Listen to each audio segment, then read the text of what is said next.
이번 강의는 공적 부조 제도의 전환에 대하여 살펴보도록 하겠습니다. 곧 다루겠지만 생활보호제도는 2000년에 큰 변화를 맞게 됩니다. 여기에는 1997년부터 99년 외환위기와 뒤이은 불황의 경험이 큰 역할을 하게 됩니다. 그림은 1963년부터 2020년까지 한국의 실업률을 보여줍니다. 실업 여부를 판단하는 기준이 지난 1주간 구직활동 경험을 묻는 것에서 지난 4주간 구직활동 경험을 묻는 것으로 바뀌면서 시계열이 2014년에 끊겼습니다. 하지만 이 둘 간의 차이는 크게 나지 않습니다. 그림에서 보는 바와 같이 1997년 말 발생한 외환위기 직후인 1998년과 1999년에 실업률이 최대 7%까지 치솟았습니다. 외환위기 이전인 1997년 11월 기준 57만 명이던 실업자 수는 1998년 7월 165만 1000명으로 8개월 사이 100만 명 가까이 증가했습니다. 그럼에도 불구하고 당시 생활보호는 약 10만 명에게 제공되는 데 그쳤습니다. 엄격한 수급 자격 기준으로 인해 생활보호제도가 효과적인 사회안전망으로 작동하지 못한 것입니다. 특히 생활보호 수급자 선정을 위한 연령 요건으로 인해 근로연령에 속한 대다수 실업자에게는 생활보호제도가 애초에 적용될 수 없었습니다. 비록 당시 시행된 지는 얼마 되지 않았지만 고용보험이 있었습니다. 하지만 고용보험 실업급여 역시 약 9만 9천 명에게 제공되는 데 그쳤습니다. 저임금 영세 사업장에 집중된 광범위한 사각지대로 인해 재난적 실업에도 불구하고 고용보험이 사회안전망 역할을 하기 어려웠습니다. 그 결과 많은 실업자들은 빈곤 인구로 전락했고 경제적 어려움으로 인해 이혼, 아동 및 노인 유기, 자살 등의 사회적 문제가 불거졌습니다. 이러한 사태로 인해 더 많은 사람들이 기초생보 수급을 위한 연령 요건의 적절성에 의구심을 갖기 시작했습니다. 또한 생활보호 대상자 선정을 위한 생활능력 심사 기준에 대하여 1990년대에 많은 비판이 제기됩니다. 예컨대 1997년에 생활보호를 받게 되기 위해서는 소득이 월 20만 원 이하, 재산이 2,700만 원 이하여야 했습니다.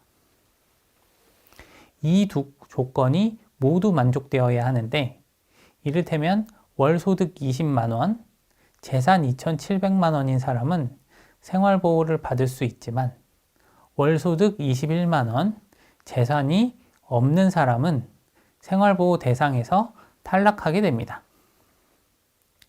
경제력 심사 방법과 관계된 조금 다른 문제는 생활보호 대상자 수급 자격에 따른 소득 역전 현상입니다.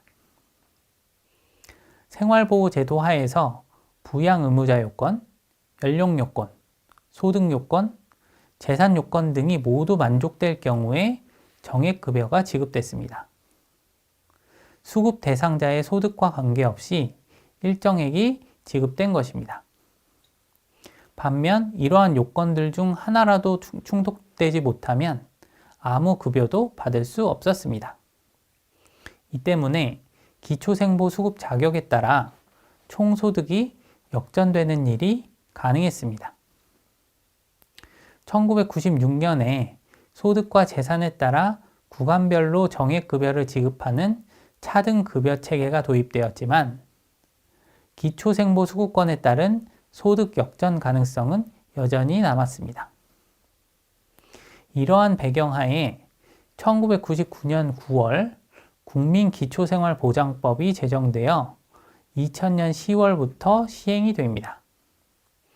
기초생보가 생활보호제도와 구분되는 중요한 특징들을 살펴보겠습니다. 우선 기초생보에서는 생활보호제도의 연령 요건이 폐지됩니다. 이것은 앞서 설명한 외환위기의 경험에서 비롯된 변화로 볼 수 있습니다. 생활보호제도에서는 아무리 빈곤해도 18세 이상 65세 미만인 경우 생계보호 대상이 될 수 없었습니다. 반면 기초보장제도에서는 부양의무자 기준과 소득 인정액 기준만 충족하면 수급 자격을 얻게 되었습니다. 둘째, 기초생보에서는 소득 인정액이라는 개념이 도입되어 2003년부터 적용됩니다. 생활보호제도 하에서는 생활능력 심사 과정에서 경제적 능력을 평가할 때 소득과 재산을 별도로 고려함에 따라 경제력이 아닌 경제력의 보유 형태가 수급권에 영향을 미쳤습니다. 이러한 문제를 해결하기 위해 소득과 재산을 모두 고려한 단일하고 연속적인 경제력에 대한 척도를 만든 것입니다. 소득 인정액은 소득 평가액과 재산의 소득 환산액으로 계산되는데 제6강에서 설명했듯이 기초연금 생활능력 심사를 위한 소득 인정액과 동일하게 계산됩니다. 더 정확히 얘기하면 기초연금 수급자 선정에 이용되는 소득 인정액은 기초생보의 소득 인정액을 차용한 것입니다. 셋째, 기초생보에서는 최저생계비를 기준으로 한 보충의 원칙이 적용됩니다. 최저생계비는 건강하고 문화적인 생활을 유지하기 위해 소요되는 최소한의 비용으로 정의됩니다. 하지만 실제로는 생계 유지를 위한 최소한의 소득에 더 가깝습니다. 여기서 보충의 원칙이란 급여가 수급자의 소득을 보충하는 수준에서 지급된다는 원칙입니다. 쉽게 얘기하면 기초생보는 최저생계비만큼의 소득을 보장해주는 제도이므로 생계급여는 가구소득이 최저생계비에 미치지 못하는 부분을 채워주는 역할만을 한다는 것입니다. 이러한 원칙을 따를 경우 기초생보의 수급권자 선정 기준과 급여 산정 방식이 자연스럽게 정해집니다. 이를테면 기초생보 수급권자 선정을 위한 소득심사는 소득 인정액과 최소 생계비를 비교함으로써 이루어집니다. 가구의 소득 인정액이 최소 생계비에 미치지 못하면 수급권이 인정됩니다. 반면 소득 인정액이 최소 생계비를 초과하는 가구는 소득심사에서 탈락하게 됩니다. 또한 급여는 보충의 원칙에 따라 소득 인정액이 최저 생계비에 모자라는 만큼 산정됩니다. 소득 인정액과 최저 생계비 모두 가구 원수를 고려하여 산정함으로써 형평성이 제고되었습니다. 또한 최저 생계비가 주기적으로 계산되고 중앙생활보장위원회에서 의결을 거치도록 됨에 따라 정부의 자의적, 일방적 결정에 대한 우려가 완화되었습니다. 기초생보의 이러한 소득심사와 급여 산정 방식은 생활보호제도가 갖고 있는 많은 문제들을 한꺼번에 해결했습니다. 생활보호제도 하에서 소득이 전혀 없음에도 불구하고 재산이 기준액을 조금 초과하여 탈락했던 가구들은 소득과 재산을 함께 고려하여 경제력이 평가되는 소득 인정액이라는 척도가 이용됨으로써 기초생보 하에서 생계급여 수급이 가능해졌습니다. 또한 생계급여로 인해 소득 역전이 일어나는 것도 피할 수 있게 되었습니다. 생활보호제도 하에서 소득 역전은 주로 소득 요건 기준에 조금 못 미치는 소득이 있는 가구가 생계급여를 수급함에 따라 발생했습니다. 하지만 기초생보제도 하에서는 소득 인정액이 최저생계비에 조금 못 미치는 가구는 생계급여를 조금밖에 받을 수 없기 때문에 소득 역전이 일어날 수 없게 됩니다. 다만 소득 요건 충족 여부에 따라 생계급여를 제외한 여러 급여들이 전부 아니면 전무와 같은 방식으로 지급된다는 점은 2000년 법 개정 이후에도 여전히 문제로 남았습니다. 사실 생활보호법에서도 기초생보에서와 동일한 보충의 원칙이 존재했습니다. 하지만 급여 수준이 너무 낮았기 때문에 그 원칙이 큰 의미가 없었습니다.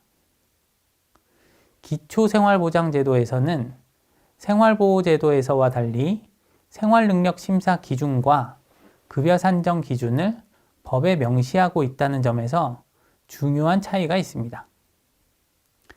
생활보호제도 하에서 최저생계비는 보건복지부 장관이 일방적으로 결정하였고 공식적으로 발표되지 않았습니다.